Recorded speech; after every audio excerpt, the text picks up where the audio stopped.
de cousas que todavía non sabedes e se sodes capaces de entendelas todas, o último cadro vadelo analizar vos, vale? Así que é moi importante que estedes atentos todos, porque senón ao final vai resultar moi complicado. Ao mellor alguna palabra que utilizo é moi específica ou moi técnica, se hai algo que non entendades do vocabulario, podedesmo preguntar. Pero se vos surde calquera outra dúda ao largo da charla, acordádevos e ao final, se hai tempo, comentares, mas vale? Bueno, pois a charla que vos traio chamase Máis aló do que ven os ollos que nos conta a pintura. Que quere decir este título? O que quere decir é que cando vamos a un museo, por exemplo, a ver cadros ou a ver esculturas ou a ver o que sea, vemos algo, vemos unhas cores, vemos uns obxectos, vemos uns personaxes, pero tamén hai cousas que nos poden transmitir eses cadros que non se aprecian cos ollos, que hai que coñecelas, que hai que analizalas. Eso é moi importante para poder desfrutar da pintura e das artes en xeral, vale? Entón, o que vos trae aquí é un pouco as ferramentas para que a próxima vez que vayades a un museo non só vexades cos ollos, sino tamén ca mente. A primeira obra da que vamos a falar é esta de aquí, é do romanticismo inglés, o autor é John Constable e faina en 1823. O título é A Catedral de Salisbury, a catedral, desde o xardín do Palacio Arzobispal. Antes de nada, cando os historiadores da arte temos que analizar unha obra, o que facemos é describila. Hai que describir o que se ve, coa maior precisión posible. Entonces, vamos a empezar. O que se ve aquí é unha paisaxe dominada por un bosque na zona esquerda, despois hai unha zona de río, de pradera, con unha serie de animais. Tamén hai na zona do bosque un paseo de madeira, polo cal hai xente paseando, vedes todos ben, verdad? Sí. Vale, pois hai xente paseando e despois vemos tamén unha catedral. Esa é a descripción. Pero agora vamos a pasar a falar dunha das cousas que vos introduzco nesta charla, que é a composición. Un cadro sempre ten unha composición, que significa que todos os elementos están ordenados de unha maneira. Non hai nada que este colocado porque sí, porque cadrou así. Está todo moi estudiado. Entonces, cando un pintor quere darlle protagonismo a unha cousa, hai unha serie de ferramentas que nós descoñecemos, pero que o pintor sabe porque previamente o estudia, para facer que eso sea o protagonista. Neste caso, algún de vos podería decirme cal é a protagonista deste cuadro, que de feito vai no título? A ver? A catedral. A catedral, efectivamente. Pero a catedral, fixadevos, que está nun segundo plano. O primeiro plano é o que estaría máis cerca a nós. O primeiro plano, por tanto, é esta zona de aquí do paseo, o primeiro plano é o río. A catedral é como que queda lonxe, queda despois de atravesar todo este campo. Por que, entonces, a protagonista, como dixetes? É a protagonista pola composición, porque o pintor o que fai é crear un arco aquí cas árbores. Védelo, con dúas árbores forma un arco. Entonces, o noso ollo, inconscientemente, non nos damos conta, pero o noso ollo primeiro que vai a ir é o que hai debaixo dese arco, que é a catedral. Este é un dato curioso, a ver se vos acordades no resto da charla. Todos os autores do romanticismo estaban enamoradísimos do mundo medieval, concretamente do século XI e século XV. Entonces, nos seus cuadros, o que van a intentar facer é sempre recordar o mundo medieval. Van a intentar poñer arquitecturas medievales ou calquera outra cousa que llo recorde, porque lles parecía que era unha época na que pasaran moitas cousas boas e que a arquitectura que se facía era espectacular. Precisamente a Catedral de Salisbury é unha catedral de época gótica, por tanto é medieval. Vale? Outra cousa que é moi importante saber cando nos enfrentamos a un cuadro é cal é a razón de ser, por que se fai, por que cada autor decide pintar isto ou pintar o outro. Neste caso vamos a contar a historia que hai detrás. O cuadro, como vos decía, fixo John Constable, pero non o fixo porque sí, fixo porque lle encargou o seu amigo John Fisher, que era o obispo da Catedral de Salisbury. Entón John Fisher dille, bueno, a ver, necesito que me fagas un cuadro bonito, no que se mostre a beleza da catedral e de todo o entorno. Entón John Constable o que fai é estudiar as luces, estudiar como é o entorno, facer bocetos. Antes de facer un cuadro sempre se fan bocetos para saber as perspectivas, de que tamaño hai que poñer cada cousa, etc. Entonces, o que fai Constable é debuxar a catedral como a protagonista, pero para facerlle unha especie de agradecemento ao seu amigo John Fisher que lle encargara o cuadro, vai a incluílo aquí. Acordadesvos que ao principio decíamos na descripción que había unha parella paseando por esta zona de aquí de Bosque, por Pasarela? Pois esta parella de aquí é o obispo da Catedral de Salisbury e a súa muller. Xa sei que os obispos non se casan, supoño que vos chamar a atención o dato, pero estamos falando de un sitio distinto, isto non é España, en Inglaterra, e a religión non é a mesma, vale? Entonces aí sí se podían casar. El introduceos aí pois para facerlle un guiño, para dicirlle, bueno, ti encargaches no cuadro, entonces eu teño esa consideración contigo e debuxoche tamén. Vamos a falar tamén da paleta de cores. Alguén sabe o que é a paleta de cores cando se fala de pintura? A rapaza ali da última? É unha paleta onde se poñen as pinturas para ir pintando cada. Moi ben. Esa é a paleta de cores, cando alguén fala da paleta de cores. Pero aplicado xusto a pintura, está totalmente relacionado co que acabas de decir. Son as tonalidades e o tipo de cores que os pintores elixen para pintar o seu cadro.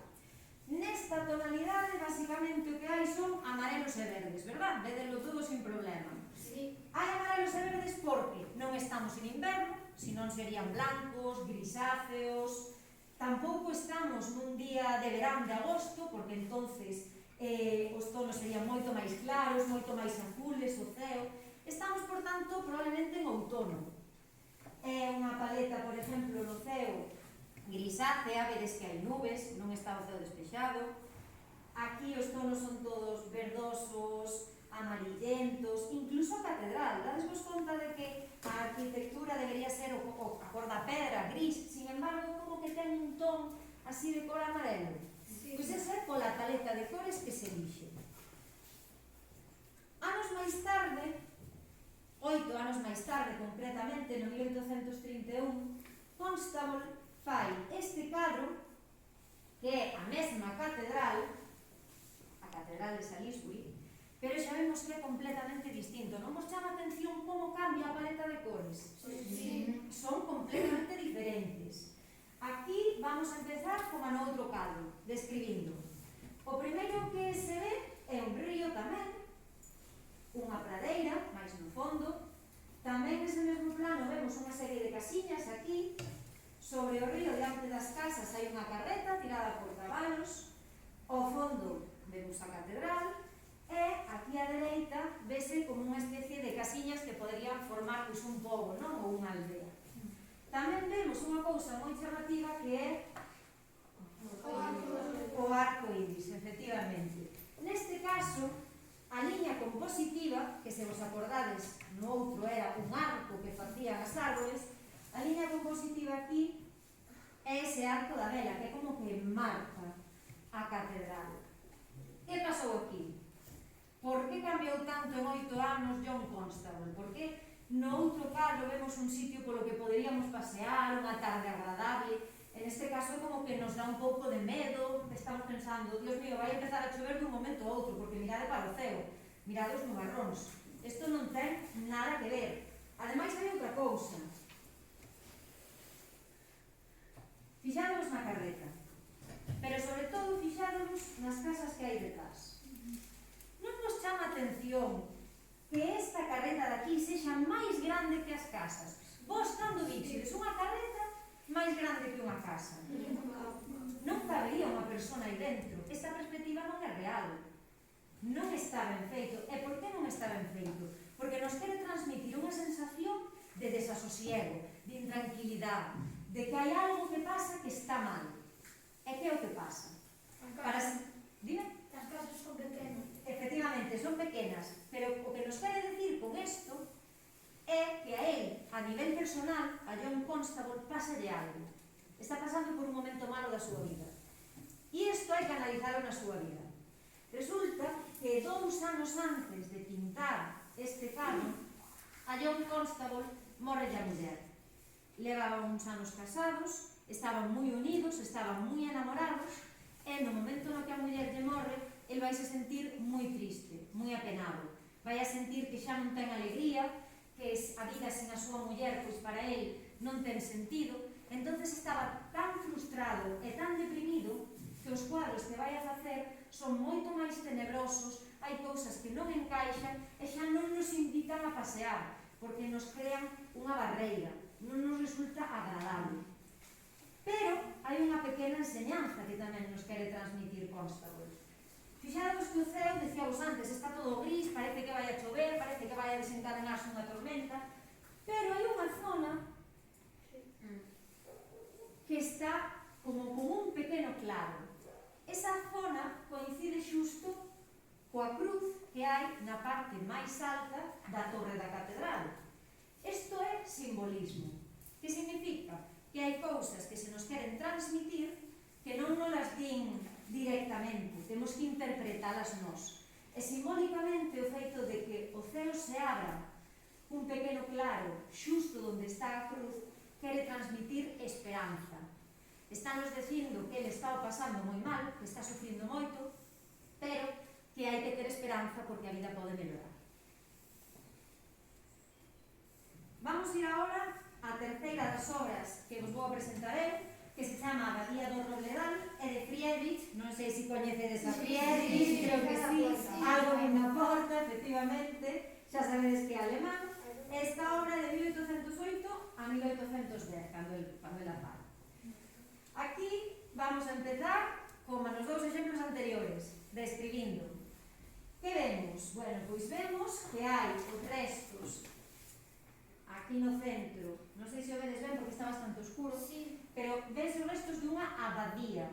Unha abadía é como unha especie de convento ou algo así polo estilo. É unha abadía medieval. Recordad a importancia que tiña o mundo medieval para os pintores romanticistas. Pois son as ruínas dunha antiga abadía medieval.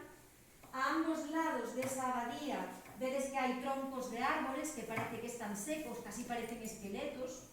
Despois, nun primeiro plano, vemos unha serie de figuras que se ven bastante oscuras, pero aseguro os que están aquí. Son unha serie de figuras que son monxes. Tamén se ven unha serie de cruces por aquí é a que máis clara se ve, e iso indícanos que estamos nun cementerio. E aquí, en primeiro plano, hai un oco escavado na terra. Direivos despois o que é. E da metade cara arriba vemos que é un ceo crepuscular. Vale, estáse poñendo o sol. Ben, antes de nada, vou-vos a decir o que estamos vendo para que poderades entender un pouco mellor porque utiliza esta paleta. É unha paleta clara ou oscura? Oscura. Oscurisísima. Por qué? Porque está falando da morte. Por que fala da morte? Bueno, pois vemos a unha serie de monxes que probablemente acaban de realizar uns oficios previos a enterrar a un defunto. E este oco que vos acordades que vos decía que había aquí en primer plano é probablemente para meter dentro un féretro. Vale? Por tanto, é o momento no que se está enterrando alguén que faleceu. E os monxes van andando cara os restos da abadía medieval. Neste caso, a composición, acordádevos como se ordenan as figuras e os obxetos das arquitecturas no cadro, non é un arco e tampouco é un medio arco, digamos. Neste caso, a composición é a base de un eixo. Que é un eixo? Un eixo é unha liña que atravesa de arriba a baixo, de un lado a outro, dunha esquina a outra. O cadro é que lle dá o sentido. Por que neste caso é un eixo a composición? Fixádevos, de mitade cara aquí e de mitade cara ali é prácticamente igual. Vemos o mesmo. Hai metade dunha abadía, hai unha serie de troncos de árbores, hai unha serie de cruces, e a outra metade é é prácticamente o mesmo. Por tanto, é como se hubiera algo que divide polo medio a composición.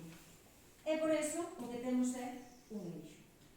Neste caso, vamos a introducir un concepto novo. Xa falamos da composición, da paleta de cores, e agora vamos falar das forzas nun cuadro. As forzas nun cuadro non teñen nada que ver con ser moi forzudo ou con poder aguantar moito peso, vale? As forzas o que nos din é de onde, cara onde vai un cuadro. Eso significa que os cuadros teñen unha dirección. Hai cousas que arrancan de un sitio e que van cara a outro. Neste caso, as forzas venen de abaixo cara arriba, marcadas polos árboles. Por qué? Porque os árboles, donde nacen? Na terra. Pero cara onde crecen? Cara arriba. Sempre van cara arriba. Entonces, instintivamente, os nosos ollos, non nos damos conta, repito, é unha cousa que fai o noso cerebro, os nosos ollos van de aquí para aquí. E se vos fixades cando o mirades, é un movimento moi rápido, casi imperceptible. Pero a vista vai de baixo cara arriba. E esas son as forzas do carro. E agora vamos a falar do simbolismo. Por que Friedrich nos está presentando un cadro no que a protagonista é a morte? Pois para eso tamén, como no caso de Constable, temos que irnos á vida de Friedrich. Que lle pasou a ele? Bueno, pois a vida de Friedrich é unha vida un pouco triste. Cando tiña 7 anos, morreu a nai dunha enfermidade. Despois, cando cumpliu 8, morreulle a súa irmán Elizabeth. Cando cumpliu 13, tuvo un pequeno percance nun lago que estaba xeado, entonces o seu irmán Johann foi a intentar salvalo, e cando estaba intentando salvalo, morreu ele.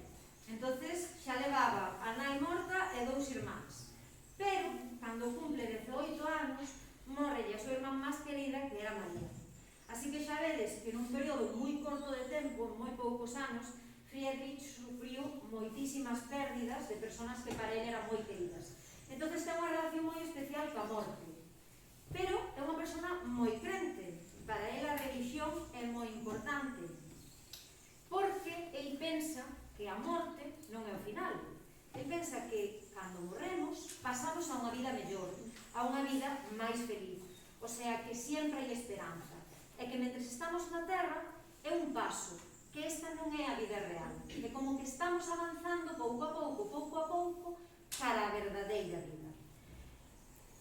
Unha das cousas curiosas é que nos quere mostrar esa esperanza da que eu vos falo, de que a vida é un ciclo, a través deso que vemos aí. Fixades vos antes de que ampliamos? Sí. É que é un pouco difícil de ver. Isto de aquí é unha lúa. É unha lúa que está crecendo. Como sabedes, a lúa ten fases, non está sempre igual. O que indica que sempre hai unha evolución. De feito, os troncos das árbores, que antes vos decía, están secas. Seguro que están secas. No. É inverno. Son árbores de folla caduca. E, polo tanto, agora están sen follas, pero, cando volva a pasar o tempo, volverán a renacerles novas follas. Por tanto, a vida sempre é un ciclo. Vamos a pasar agora a última das obras que vos vou comentaré, despois já será cousa vosa. Esta é a balsa da Medusa, de Jericó, de 1819, neste caso é romanticismo francés. A balsa da Medusa, vamos a empezar con ela, como empezamos cos outros tres. Como empezamos? Describindo, exacto.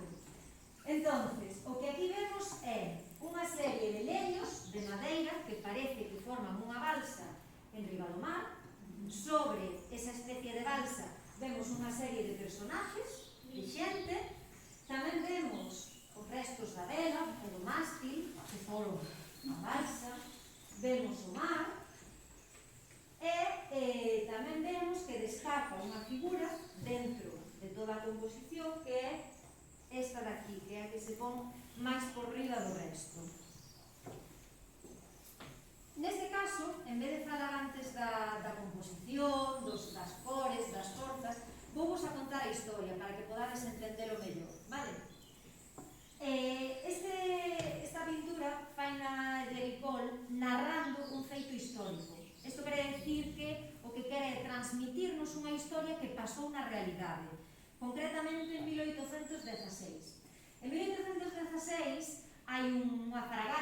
unha especie de barco que sale de Francia cara a Senegal. Senegal é un país de África. E sae cara ali porque empezaba a haber unha serie de revolucións, había unha xente que se levantaba para facer pequenas guerras. Entonces o que deciden os franceses é enviar a 400 personas nesa fragata cara a África para intentar tranquilizar o ambiente, que non houbera guerra ninguna. Resulta que de capitán desa fragata poñen a un home que prácticamente nunca capitaneara unha fragata, por tanto non tiña casi nin idea de como tiña que facer. Ademais, cando chega a África, el non sabía navegar por costas africanas. E iso o que leva é que a fragata vai a encallar, vai a naufragar. E naufraga con 400 personas dentro. E resulta que cando empeza a naufragar deciden irse aos barcos salvavidas. Pero non había barcos salvavidas suficientes para todos. E máis ou menos unhas 150 personas quedan sin barcos salvavidas. Esas personas van a intentar meterse, moitas delas, nunha sola balsa. Que pasa? Que as balsas non estaban pensadas para aguantar de tanta xente. E o peso das persoas fixo que se fora rompendo. Cando a balsa empeza a romperse, dado que había moitísimo temporal, moitísima tempestade no mar, a xente empeza a caer, pero hai algúns que consiguen quedarse dentro desa balsa a merced das olas, o sea, sin ningún tipo de protección, sin ningún tipo de amparo. Estiveron 12 días vagando polo mar, sen auga e sen alimentos.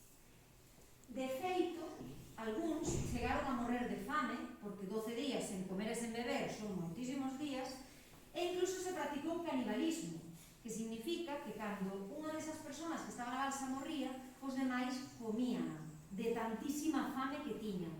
Era impresionante, tiña que ser unha tortura estar así 12 días no medio do mar. Resulta que de casualidade, pasados os 12 días, pasou un barco. E entonces Jericó o que está facendo é mostrarnos xusto o momento no que ven que hai un barco e se levantan a mover os cachos de tela probablemente da súa propia roupa para que os viran. E probablemente non o podemos oír, pero probablemente están gritando desesperados para que o barco os vexa e vai a salvalos. Entonces, que quere contarnos Jericó? Jericó o que está facendo é unha protesta, estáse queixando. Por qué? Porque a Jericó parecíalle unha insensatez o feito de que mandasen a un capitán a navegar para África que non sabía ben navegar, que levaba moitísimos anos sin navegar e que non conocía as costas africanas. E aínda por riba, o que peor de todo lle parece a Jericó é que despois de que a fragata se afunde, en ningún momento o goberno francés manda barcos para intentar rescatar os que puderon sobrevivir a esa desgracia. Normalmente, cando hai algún tipo de desgracia grande nos países, en calquera, non só en Francia, o goberno sempre se move para intentar que as persoas se podan salvar e que os daños sean os menos posibles. En este caso, o goberno francés doulle a espalda a todas as persoas que iban nesa fragata. Entonces, Jericó o que está facendo é protestar a través da arte. Vamos a falar entón agora da composición. Para empezar, neste caso, o que vemos é un eixo, como vos decía, que arranca na parte de arriba do mástil. Védelo todos? Sí. Pero hai outro eixo. Neste caso hai trampa, hai dous eixos. Outra parte que está moi alta. Algún de vos sabería dicirme cal? A ver, ti. El capitán con la bandera. Efectivamente, non sabemos se é o capitán, É unha das persoas que sobreviviu. O capitán morriu. Pero moi probablemente, porque se quedou na fragata. Pero moi ben, efectivamente ese é outro punto. E aquí añadimos unha cousa máis. A parte de haber dous eixos, hai unha cousa que se chama composición piramidal, que significa que hai uns triángulos, unha pirámide é como un triángulo, por eso se lle chama así, hai dous triángulos. Non sei se vedes, un dos triángulos é este e o outro donde están as persoas. Exactamente. Aquí hai dúas composicións piramidais. Introducimos un novo concepto, a base da composición. Cando vos vedes un cuadro nun museo, algunha vez díxedes que estuveran as persoas flotando no aire? No. Siempre hai unha base, siempre hai algo sobre o que se desarrolla a acción, que lle dá un contexto, que lle dá un marco. A base da composición é o que sirve precisamente de base para todos eses personaxes. Por tanto, a base aquí, vos que pensades que será? A balsa, moi ben, é onde están os personaxes e é onde se desarrolla a acción. A paleta de cores. É unha paleta de cores que basicamente o que nos leva tamén é a que sintamos empatía, a que sintamos tristeza, nervios, frustración. Estamos agobiados aquí. Por qué? Porque se utilizan cores vermellas, a cor da sangue, utilízanse tamén cores así tostadas, marróns, ocres, etc.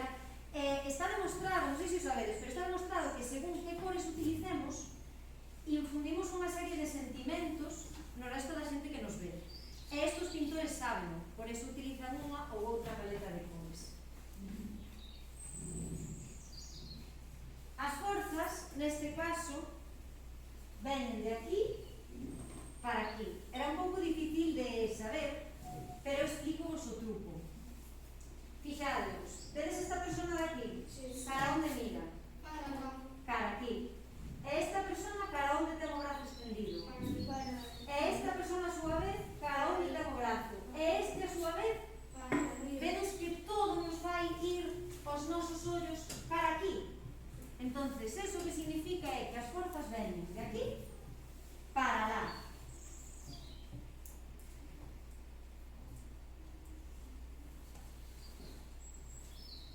Ben, e antes de pasar á última obra, que vai a ser a que comentedes vos, eu só vou estar para axudar, a ver se somos capaces, vouvos a contar uns datos curiosos, vale? A ver se vos interesa, ou se os vedes curiosos. Fixádevos na tonalidade da pele, desta figura de aquí ou desta de aquí, en contraste con estas de aquí. Alguén podería decirme que lles pasa? Están débiles, non, como... Sí, están pálidos, están débiles, estes de aquí de diante, verdad? E por que será? Porque non comiron. Porque non comeron, e que pasa cando non comes? Dime. Que pasa cando non comes? Deshidrato. Te deshidratas e non bebes? Sí, pero vai por aí. Que non tes... O sea, que non comes, que tes fame. Claro, pero que pasa cando non comes durante 12 días? Que te desnutres. Te desnutres, Cal é o paso siguiente? Morres. Esta xente está morta. E por eso ten unha tonalidade de pel tan blanquecina. Pero o dato curioso é o seguinte: Géricault non sabía como podía pintar xente morta. Entonces, para que o seu cuadro fora o máis realista posible, foise a un hospital de moribundos, que significa un hospital de xente que está a punto de morrer, que está moi enferma, para estudiar que cor tiña a súa pele e así poder aplicalo ao seu cadro. Así que fixáramos que isto é moi real. Outro dato curioso. Isto é unha historia real, decíamos ao principio. Por tanto, as persoas as que logrou rescatar ese barco que apareceu sobreviviron. Géricault buscounas, cando se puxo a pintar este cadro, para falar con elas e para que elas lle contaran como fora a experiencia de estar 12 días no mar a deriva, sen alimentos e sen auga. E así poder el retratalo todo mellor. Así que algunhas destas persoas en realidad existiron. E agora vamos a facer unha pregunta, a ver se sodes capaces de descubrir. Hai un erro neste cadro. Hai un erro moi grande que foi super criticado no seu momento. E o erro, pista, está no mar. Me gustaría que vos fixárades na parte de atrás e tamén na parte de diante, a ver que vedes. Que en la parte de delante, en la esquina, hay como una persona... Esta de aquí? Sí. De eso vamos a falar despois, ese xusto paso despois. Eso está morro. Dime. Que la persona que dixo Karen, Sí. de lado, é como se fuera algo de agua, Sí. pero donde están eles non hai mar. Pode ser unha poza. Que lles pasa as pozas?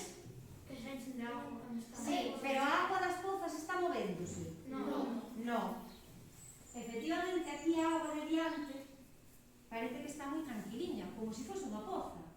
Parece que non se move. Pero que pasa atrás? Hai unhas horas, pero vos vedes que tombo de mar. É terrible. Como vai a ser que haxa semejante temporal de mar aquí atrás e aquí diante non? Iso non é posible. Moitos de vós sodes de Muxía e estades acostumbrados a ver o mar. Algún viu que algunha vez só houbera temporal na mitad do mar? No, porque cando hai temporal en todo o mar. Pero por que fai este Jericol? Porque se se pon a facer olas aquí, a composición sería moito máis difícil. Non podería facer ese eixo tan claro que vimos, esa composición piramidal, porque se estaría movendo a balsa. Entonces isto fai un pouco para facilitar contar a escena. Pero en realidade sí que foi criticado ese erro. Dime. Ao final falou cos que sobreviven. Sí, entrevistouse con eles, preguntoulles como fora a experiencia, que sentiran, si se acordaban de alguna cousa. Por iso o cuadro é tan realista e por iso é tan importante, porque nos está contando algo que pasou en 1816 e que sería moi difícil saberlo de outro xeito. Non había cámaras, non había vídeos. Esta é a maneira que teñen de contarnos o que pasou. E agora vamos a ir, como me decía Karen, de aquí, da persona que estaba xusto cara adiante. Por que se corta na parte de diante, no primeiro plano? Por que se corta esa persona? Isto é un método que utilizan algúns pintores para intentar que os espectadores, que somos todos nós que estamos vendo o cadro, sintamos que podemos formar parte dele. Prolóngase hasta o plano da nosa vida. Non se corta aí e queda aí, é unha cousa aparte que non ten nada que ver con nós. Intenta que nos empaticemos, que nos entremos no cuadro. Por iso tamén é unha cousa moi curiosa. Fixádevos, se vedes outros cadros de outros tempos, de outros autores, e incluso de outros sitios, que hai veces que o cadro non acaba no cadro, que se prolonga algún dos seus elementos. Eso sempre é porque o autor quere de alguma maneira, simbólicamente, meter dentro do cadro. E agora, a ver se sodes capaces de conseguir alcanzar este reto que vos propoñía ao principio, que é analizar a liberdade guiando o pobo de Delacroix do romanticismo francés de 1830, que creo que xa coñecedes. Sí. Entonces, a ver, que é o primeiro que vamos a facer? Describir. Vale, entonces, hai alguén que queira describir esta parte que vemos aquí, que é o primeiro plano, a parte inferior? A ver, colaboradores? A ver, dime. Personas que están mortas. Son unha serie de personas que están tumbadas no chan e probablemente están mortas. Bien, que vemos aquí no centro? Hai unha persoa que está independizando e que está peleando. Cal? A persona do medio que levou a bandeira francesa. A persona do medio, a mujer. Efectivamente. Esta é a prota, claramente vémoslo todos, ¿no? Sí. Bien. A esta parte de aquí, que vemos? A ver, dime. Personas con armas intentando acabar con ela. Seguro que están intentando acabar con ela. Eso non o sabemos, Solo podemos describir o que vemos. E nós non sabemos se queren acabar con ela ou non, verdad? Sabemos que hai unha serie de personas con armas, hasta aí moi ben. E agora moi interesante, alguén me podería decir a descripción de esta parte de aquí? A ver, ti, dime. É unha cidade que parece que está en ruínas. É unha cidade que parece que está en ruínas. Bien, moi bien. Que cidade será se estamos falando de Francia? Francia. Francia é o país. Cal é a cidade que máis vos sona de Francia? París. París, moi ben. Estamos en París. Alguén coñece algún sitio de París? Torre Eiffel. Sí. A parte da Torre Eiffel, que todavía non estaba construída neste momento, é anterior. Temos que recordar que non estaban pintando ahora, nesta cronoloxía. Estaban pintando en 1830. Difícil, verdad? Non sei. Hai unha catedral, Notre Dame, Que se incendiou hace pouco. que se incendiou, efectivamente. Viste de nas noticias? Sí. Hubo un incendio, non hai moito tempo, hai uns anos, hubo un incendio e saliu durante un montón de semanas na televisión E non a ardía continuamente porque había moitísima madeira, moitísimo material inflamable. E por que era tan importante Notre Dame? Porque é unha catedral de época medieval. E recordades que os do mundo do Renacemento sempre se están fixando no mundo medieval? Pois este é outro testemunho. Mirade, para que o vexades máis de cerca, se vos interesa, cando vayades para casa podedes buscar en internet Notre Dame de París e vades a ver que estas de aquí son as torres. Son as torres moi características. En vez de ir en pico, as torres son cadradas. Vale? Bien, entonces xa describimos. E vamos a pasar a historia e simbolismo. Alguén sabe o que está ocurrindo neste cadro?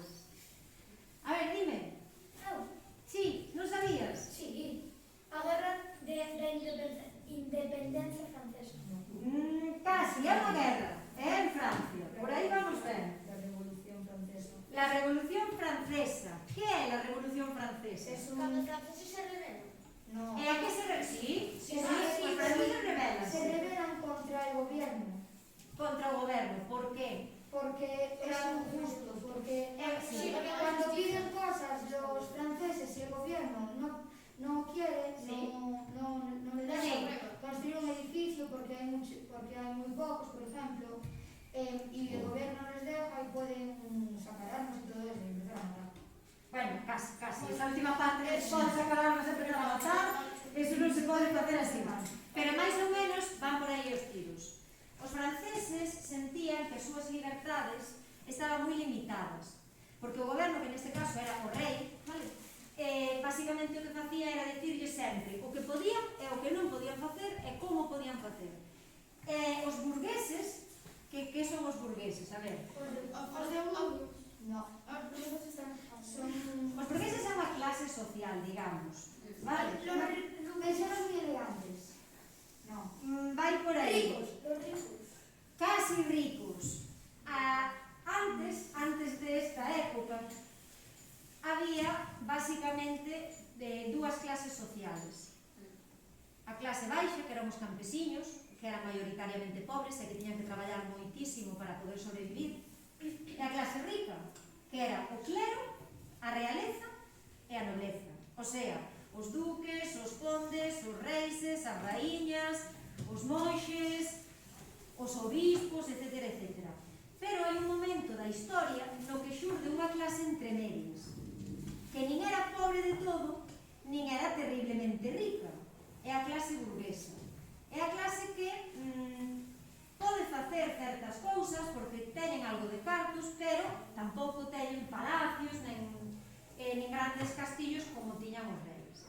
E esa clase burguesa cada vez quería máis libertades, quería poder facer máis cousas, quería que non os dominasen, quería que non os controlasen. E o rei estaba todo o tempo intentando controlalos. Entón chega un punto no que dicen, bueno, cansámonos xa, vamos a protestar porque queremos ser libres, queremos ter libertad. Entón o obxectivo de todas estas revolucións que empezaron no 1789 e chegaron hasta 1800 e pico era conseguir a libertade, que neste caso representase con forma de muller. A muller é a que leva a bandeira. E a bandeira que bandeira é? A de Francia. Está todo relacionado. A muller e a bandeira. Igual que a de Estados Unidos, que tamén se representa como muller. Sentido de libertad. Sí, está toda a libertad. Sí, Vamos a falar entonces de algún detalle curioso, de algún simbolismo que podamos ver aquí. A ver, ¿a nadie le llama atención este personaje de aquí? Sí. Sí, pero ¿por qué? A ver, no me vale decir si son. Porque está como intentando sobrevivir, está agarrando a chica que lleva a bandera. Sí, está agarrando a chica que lleva bandeira. Fijadnos na paleta de cores. ¿Qué cores utiliza? Vermello. Está aquí. A camisa blanco. Despois, O pantalón negro. a camisa azul. E que cores son esas? As da bandeira francesa. Estamos facendo un simbolismo moi curioso. Isto significa que Francia pelexa pola liberdade e Francia tamén se rinde ante a liberdade. Os franceses teñen moi claro, eles queren ser libres. E outra cousa que hai de simbolismo neste cadro é o gorro que llevemos a esta muller. Alguén sabe como se chama ese tipo de gorro? Boina. Casi. É unha especie de gorro moi concreta. Chámase gorro frixio. Frixio. E por que ten sentido aquí poñer un gorro frixio? Eu vos de contar a historia do gorro. Sabedes que na antiga Roma había escravos, había familias ricas que tiñan personas que traballaban para elas todos os días do ano sen descanso. Éramos escravos. Pero hubo un momento no que algúns escravos empezaron a conseguir ser libres. Compraban a súa liberdade. E eses escravos chamábaseles libertos. E eses libertos sempre levaban na súa cabeza un gorro frixio, que era o que os identificaba como escravos liberados. Entonces, o feito de que a liberdade, a muller, leve un gorro frixio, está intentando comparar a liberdade que quere conseguir Francia coa liberdade que conseguían os escravos da antiga Roma. É moi curioso isto, Se non se lee, se non mo lo contan, é imposible que os sepamos. E agora buscaríame que algún de vos me falase da composición. Vamos a ver, alguén é capaz de ver aquí un eixo que vaya de arriba abaixo? Entre la mujer, bueno, de la mujer arriba abajo y una pirámide. Sí. Perfecto. E a pirámide concretamente alguén me pode describir? A ver, dime ti. De donde está a muller para abaixo, como que as personas que están As persoas da dereita ou da esquerda? da dereita, De aquí, desta parte? A ver, por onde vai? Vai por aquí? No. Non hai outra cousa que vaya por aquí? Mais Así, así. coincide con isto? Sí. E na parte da dereita? Da muller muller vai para aquí. Los brazos. Moi ben, é unha composición entonces, como se chama? Piramidal. Piramidal, exacto. A base compositiva, a ver, lembrades o que era a base compositiva? Lo de abajo. Lo de abajo, bueno, a base sobre a que se asenta todo o cuadro, todos os personaxes. Alguén me podería decir onde está a base compositiva? A ver, dime. Por las personas. Casi, moi bien, é pola zona das personas. Pero, que hai debaixo das personas? Fixaros un pouquiño que non sei se desde atrás o vedes ben. Xime, o Hay chico... como un suelo de piel. Casi. Vamos a seguir mirando, que o sacamos. O chico da esquina, dime. Montículo. Dime. Montículo. Hai un montículo, exacto. De que é o montículo? Que é isto que vemos aquí? É isto que vemos aquí. Que material é? É madeira. Sí. Isto chámase unha barricada. Sí. Unha barricada eran uns pequenos montículos que se creaban con pedras, con madeira, con sacos, para intentar defenderse detrás deles. Neste caso, a barricada é como que se pon por riba a liberdade. Antes de